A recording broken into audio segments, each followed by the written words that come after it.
Je suis monté au grenier la semaine dernière, espérant y trouver quelques souvenirs d'enfance oubliés.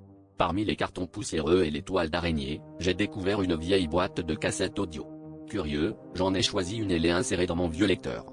À peine le bruit du rembobinage terminé, une voix familière a émergé du crépitement, c'était la mienne, mais plus jeune et étrangement solennelle. « N'écoute pas plus loin, disait-elle, ou tu ne pourras plus revenir en arrière. » Intrigué, j'ai ignoré l'avertissement et ai continué à écouter. Alors que l'enregistrement se poursuivait, des souvenirs flous ont commencé à refaire surface, des images d'un été particulier que j'avais complètement oublié.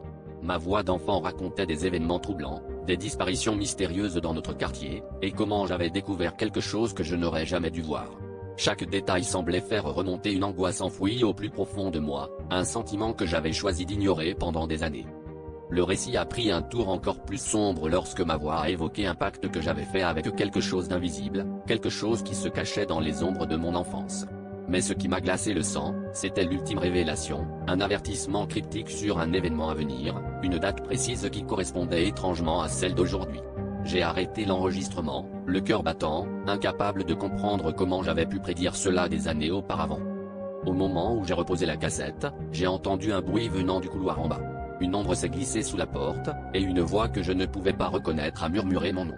J'ai tenté de me convaincre que c'était juste mon imagination, mais au fond de moi, je savais que quelque chose avait été réveillé, quelque chose qui avait attendu patiemment dans l'obscurité, prêt à terminer ce que j'avais commencé il y a tant d'années.